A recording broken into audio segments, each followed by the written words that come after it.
উঠলো না। আচ্ছা, আমি মাছগুলো কেটে রান্না করে নিই।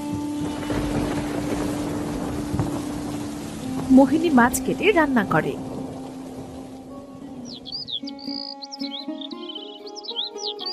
পরদিন রোদ উঠে গ্রামের অনেক মানুষ তাদের বাড়ির চাল ঠিক করে।